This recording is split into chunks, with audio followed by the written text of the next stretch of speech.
Ignition sequence starts. 6, 5, 4, 3, 2, 1, 0. Liftoff. We have a liftoff.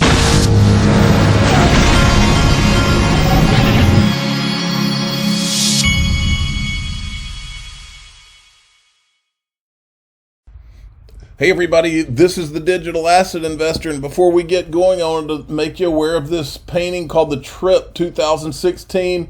It's on the Masterworks website, one of my sponsors. They have securitized artwork, so that they go out and they buy these multi-million-dollar paintings, and then they make it so that it's $20 a share. You can buy in for as little as $500. I've been doing this myself.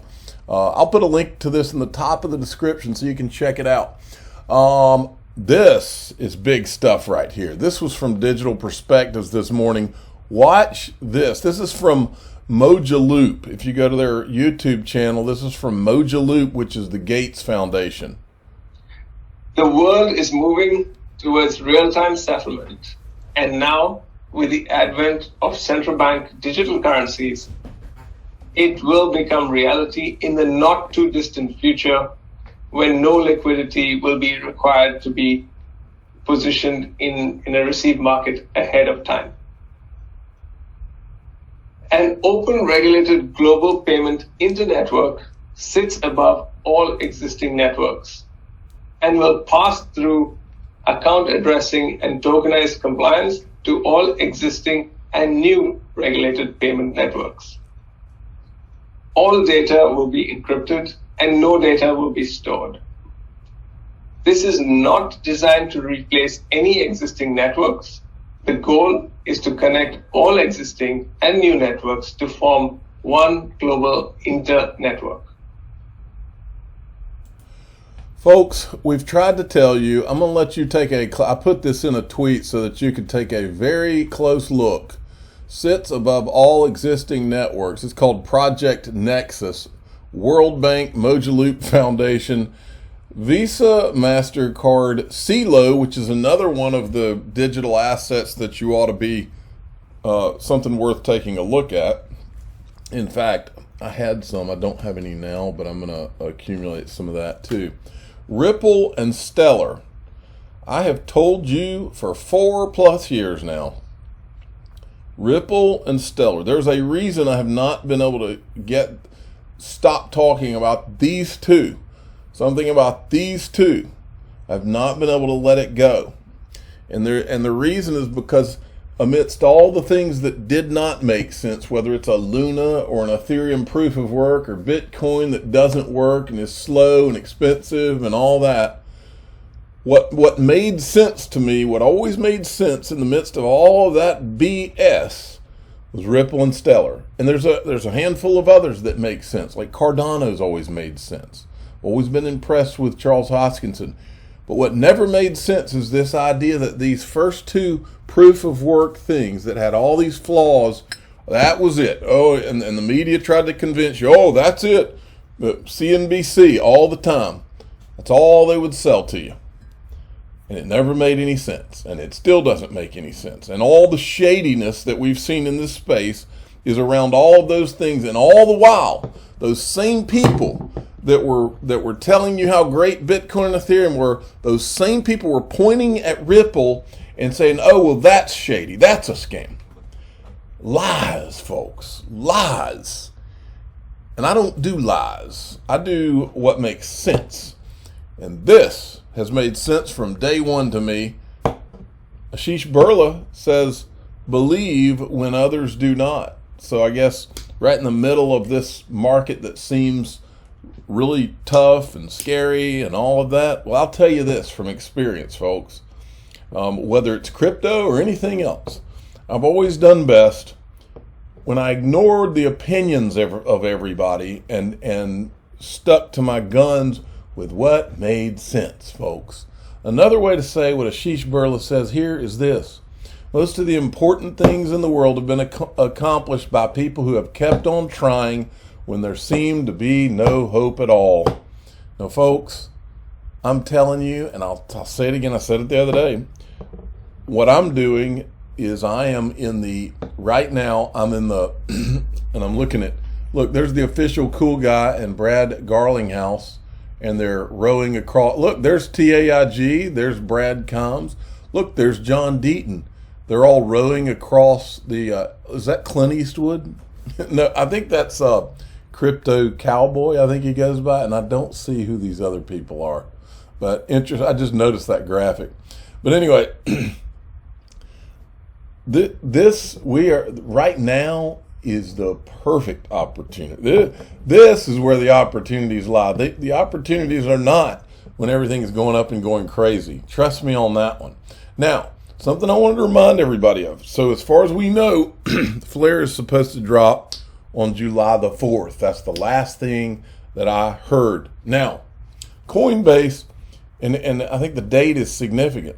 December 5th, I think the lawsuit dropped against Ripple on December 22nd. December 5th is when Coinbase announced they would support Flare. I don't have any idea if Flare is in any way, I'm assuming they're not in any way affected by the XRP lawsuit, but Coinbase said they would support this right before the lawsuit was dropped, okay?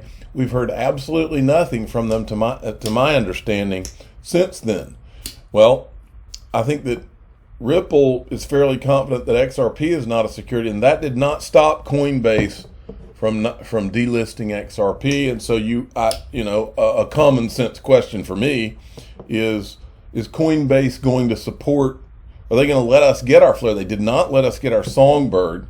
Are they going to let us receive our Flare? I know Flare is going to send out the Flare, but is Coinbase going to let us receive it? That's my concern. And until they answer that question, we don't know. And that goes for all the other exchanges too. Crypto head fake, Tether, who obviously is feeling the heat that everybody's like, is Tether going to go down next? Just in, Tether announces plans to launch a stablecoin pegged to the British pound. Well, the question is, they wouldn't tell us what the reserves are on Tether. Are they going to tell us what the reserves are on this? What backs this new stable coin? Then we've got this from John Deaton. The $100 million tax that Gary Gensler imposed didn't hurt the company at all. Oh wait, 20% of BlockFi employees have lost their jobs, and we still don't know the rules of the regulatory road.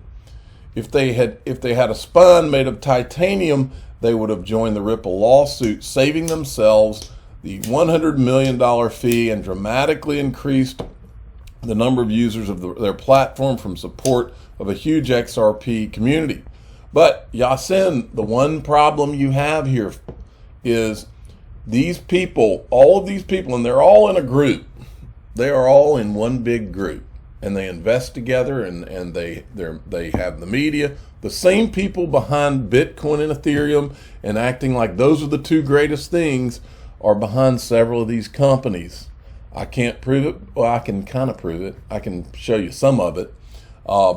BlockFi never did list XRP. Now, yes, Michael Arrington, who is Arrington XRP Capital, is invested in this, but I think they made an exception for him because look who else is invested in BlockFi. Consensus, Galaxy, Morgan Creek, which Morgan Creek is Anthony Pompliano, okay?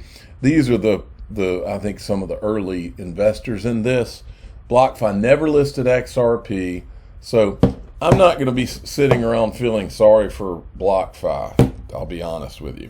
These guys, I don't think. And then if you look here, here's the other thing, and I think Gemini is on the list too. Let's see, is Gemini one of their investors? Coinbase is. I don't see it, but Gemini is their custodian. There's their main custodian, and Gemini has never listed XRP. Won't even talk about it. Winklevoss brothers. I think they're still mad about what went on back in 2013. So anyway, that's the state of that. Now, here's Perry on Boring, who we're trying to give more benefit of the doubt here. Carry on boring from the Chamber When we of talk Digital about crypto Commerce. in this town, a lot of people think financial innovation, but we are rebuilding the internet, a peer-to-peer internet, and that is going to impact every area of our economy, very similar to how the internet itself completely changed the way that we share information and the way government works and the way businesses work. Blockchains are going to do the same thing. And I strongly believe that if Washington is able to get this right, if they're able to build a regulatory framework that supports businesses developing and innovating here in the United States, we will see an economic boom in this country like we haven't seen in decades, something akin to what we saw to the internet boom or the economic growth we saw in the 1920s. It's that powerful, and it's that key that we get this right. We have a long way to go. When I testified in the Senate Ag Committee just a couple of months ago, Sam Bankman-Fried, the CEO of FTX, shared some data about what's actually happening in the crypto economy. And he said over 90% of trading volumes is happening outside of the US. Yet, the mass majority of intellectual property, so the development from our technical community that's going into building these innovations, that's coming from US people. So just think about that for a minute. How disappointing and how much of a problem is it that we have the American innovation economy putting a huge amount of time and resources and make up the majority of this ecosystem, yet it's all happening overseas. How did we get this so wrong to begin with? How did we push so much innovation? Ripple is the poster child for what she's describing, and she spends exactly 1% or less of her time defending Ripple, and 99.999999999% of her time defending any possible threat to Bitcoin. That's a problem. I'm the digital asset investor. I'm not an investment advisor. This is for entertainment purposes only. Please subscribe, hit the like button, and tell your friends and family. Let me show you this chart as you leave one more time. Tell your friends and family Ripple, Stellar, Swift sits above all existing networks.